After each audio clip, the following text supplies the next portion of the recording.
2025 yil 30 avgustdan 3 sentyabrga qadar O'zbekiston Respublikasi Prezidenti Shavkat Mirziyoyev Xitoy Xalq Respublikasiga oliy darajadagi rasmiy tashrif bilan bordi.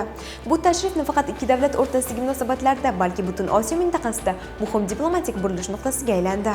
Prezident Mirziyoyev Shanxay hamkorlik tashkiloti sammitida ishtirok etib, mintaqaviy xavfsizlik, iqtisodiy integratsiya va barqaror taraqqiyotga oid muhim tashabbuslarni ilgari surdi. Tashrif yakunida energetika, raqamli texnologiyalar, yashil iqtisodiyot, transport infratuzilmasi va turizm sohalarini qamrab olgan 15 dan ortiq hujjat imzolandi. Xitoyning yetakchi kompaniyalari bilan yirik investitsiyaviy loyihalar bo'yicha kelishuvlarga erishildi. Mazkur tashrif O'zbekistonning xalqaro maydondagi nufuzini mustahkamlash, barqaror taraqqiyotga xizmat qiluvchi amaliy hamkorlikni chuqurlashtirish hamda strategik sheriklikni yanada rivojlantirish sari muhim qadam bo'ldi.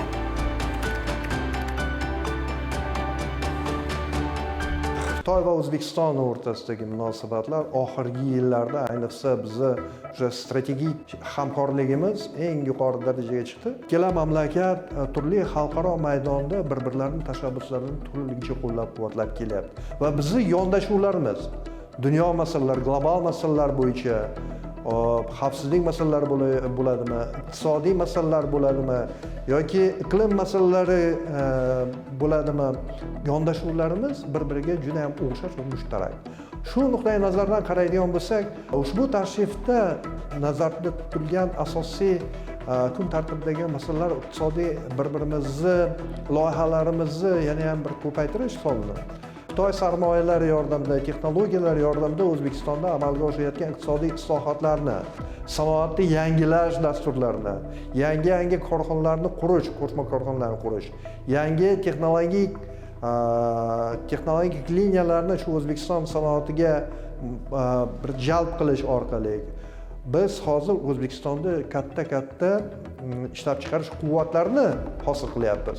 Nafaqat bu sohada, endi mana tibbiyot sohasida, ilmiy almashinuvlar sohasida hamkorlik qilyapmiz.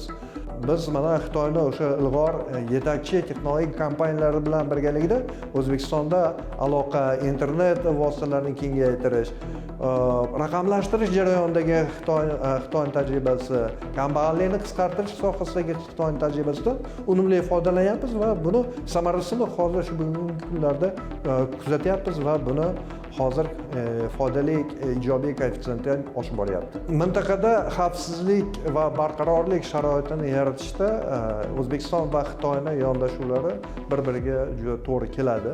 Xitoy ham o'zini chegaralarida, ayniqsa Markaziy Osiyo mintaqasida barqarorlik va tinchlik holatini saqlanib qolishidan juda ham manfaatdor. Birinchidan, ikkinchidan, endi o'sha yuqorida aytib o'tdik, o'sha ekstremizm, terrorizm, separatizmga qarshi kurashda biz juda jiddiy hamkorlik qilyapmiz. Bu ikkinchisi, uchinchisi aytishimiz kerakki, bizni o'sha mudofaa kuch ishlatar tizimlarimiz va Xitoyning ishlatar tizimlari o'rtasida tinimsiz o'sha hamkorlik, harbiy o'quvlar, mashqlarda ikkala tomondan harbiylari, mutaxassislari doimiy ravishda tizimli ishtirok etishyapti va kadrlar salohiyatini oshirish. Bu masala bo'yicha ham biz izchillik bilan birgalikda ishlayapmiz. Oliy darajadagi ushbu tashrifdan ko'zlangan maqsad O'zbekiston va Xitoy o'rtasidagi munosabatlar tizimini yana ham jipslashtirish. Bizni o'sha birgalikdagi taraqqiyot strategiyalarimizni uyg'unlashtirish masalasi bu kun tartibida turibdi. Ikkinchisi, albatta Xitoyning bugungi kundagi ham siyosiy, ham iqtisodiy, ham dunyo miqyosidagi oshib borayotgan obro'si, mavqeidan foydalangan holda biz o'zimizning milliy manfaatlarimizni yuzaga chiqarishga intilib boryapmiz. Shanxay hamkorlik tashkilotining 2035-yilgacha rivojlanish strategiyasi doirasida bir qator tashabbuslarni ham olg'a surganmiz. Ya'ni bu tashabbuslar o'sha yangi iqtisodiy zanjirlarni paydo qilish. Hozirgi vaqtda kritik materiallar, ya'ni noyob materiallarni ishlatilgan holda yangi sanoat mahsulotlarini ishlab chiqarish davriga keldik. Ya'ni juda kam ishlatilgan resurslar bilan qo'shimcha qiymatga ega bo'lgan yangi tayyor sanoat mahsulotlarini ishlab chiqarish tizimi. Bu hozir sanoat revolyutsiyasi, 4-sanoat revolyutsiyasiga o'tish davrida yashayotgan ekanmiz.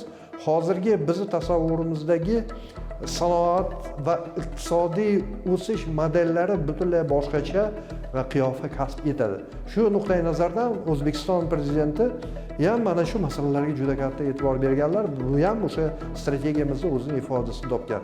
Iqlim o'zgarishlari masalalari bo'yicha biz takliflarimizni bildirganmiz. Bu masala ham, ya'ni ekologik xavfsizlik, oziq-ovqat xavfsizligini ta'minlash masalalari bo'yicha O'zbekistonning tashabbuslari ushbu strategiyada ham o'zining ifodasini topdi va qo'llab-quvvatlandi. Transkaspiy yo'nalishi bu aslida muqobil yo'nalish hisoblanadi. Yo'nalishi rivojlanishi ayni shu 2022-yildan boshlandi. Yangi bosqichga olib chiqdi. Biz oxirgi shu 3 yildagi yuk tashish hajmlarini oladigan bo'lsak, mazkur yo'nalishda biz O'zbekistonda yuk tashish hajmi 4 baravarga oshdi. Bu loyihalarga shu Turkiya bergan asosiy bir loyihamiz bor. Bu Kaska Plus deb nomlanadi. Bu O'zbekiston, Qirg'iziston, Turkmaniston, Ozarbayjon, Gruziya, Turkiya davlatlari o'sha temir yo'l administratsiyalari rahbarlari Toshkentda uchrashuv qilib 2019-yilda imzolashgan hujjat. Bu hujjatga asosan har bir mamlakat o'z hududidan o'sha temir yo'l tashuvlariga, blok poyezdlarda, konteyner tashuvlariga 70% gacha chegirmalar berish kelishilgan. Mazkur yo'nalishda mana shu imzolangandan keyin yuk tashuvlari hajmi bizda oshgan, juda ham katta hajmda oshgan. Bu loyiha hozirgi kunda yana ham rivojlanmoqda. Bu loyihaga o'sha kelajakda Xitoy tomonidan qo'shilishi ham, o'sha Xitoy bilan Yevropani mana shu koridor orqali bog'lash hamda yuk tashuvlarini tranzit salohiyatida Markaziy Osiyo davlatlarini oshirishga imkon beradi. O'zbekiston ikkita yirik temir yo'l loyihasini amalga oshirish tashabbuslari bilan chiqqan oxirgi yilda davomida. Mana bittasi O'zbekiston, Qirg'iziston, Xitoy bo'lsa, ikkinchisi O'zbekiston, Afg'oniston, Pokiston. Bu ikkita loyihani amalga oshirilishi nafaqat O'zbekiston uchun, balki Markaziy Osiyo davlatlarini tranzit salohiyatiga katta bir turtki beradi, tranzit salohiyatini oshirishga. Mintaqalarni bog'laydigan loyiha deb hisoblasak bo'ladi. Ikkita loyihani amalga oshirilishi Xitoy bilan yirik o'sha bozor bilan Hindistonni yoki Pokistonni, Janubiy Osiyo mamlakatlarini bog'lash imkonini beradi temir yo'l bilan. Hozirgi kunda aynan o'sha Xitoy bilan Hindiston va Pokiston o'rtasida temir yo'l mavjud emas. Ular faqat suv orqali tashuvlarni amalga oshiradi. Temir yo'l orqali bog'lanish bu aynan o'sha biz taklif qilayotgan O'zbekiston tashabbusi ilgari surilayotgan O'zbekiston, Qirg'iziston, Xitoy va O'zbekiston, Afg'oniston, Pokiston yo'li orqali amalga oshadi. Loyihaning ahamiyatlari bu o'sha shimol-janub koridori deyiladi. Ya'ni Rossiya tomonidan oladigan bo'lsak, shimoldagi Rossiya, Yevropa ittifoqi davlatlari kelajakda shu koridordan foydalangan holda Afg'oniston, Pokistonga, Hindistonga chiqish imkoniyatini yaratadigan eng qisqa quruqlikdagi yo'l hisoblanadi. Bu albatta o'sha mamlakatlarning savdosini rivojlanishiga, suv transportidan ma'lum bir yuk qismini o'sha quruqlik transportiga o'tish hisobiga shu Markaziy Osiyo davlatlarining tranzit salohiyatini oshirishiga juda katta turtki beradi. O'zbekiston avvalambor dengizga chiqishga yana bir muqobil yo'nalishlari paydo bo'ladi. Bu o'sha Afg'oniston orqali Pokistonni Karachi, Gvadar, Qosim portlariga chiqish imkoniyati paydo bo'ladi va Janubiy Osiyo mamlakatlari, Osiyo Tinch okeani mintaqalari davlatlari bilan savdoni rivojlanishiga imkon beradi. O'zbekistonning aynan bu turizm bozorida qanday raqobatbardoshligi mavjud.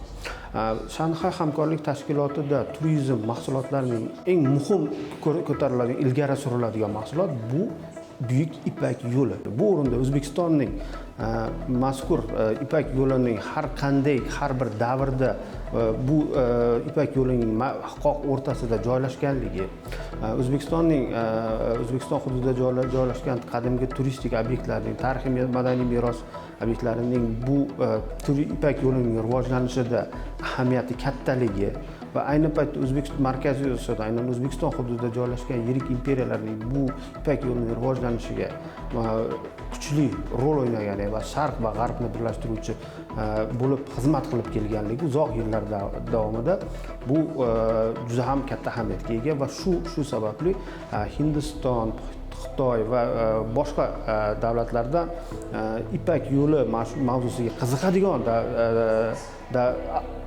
turistlar uchun o'ziga xos qiziqish uyg'otadi.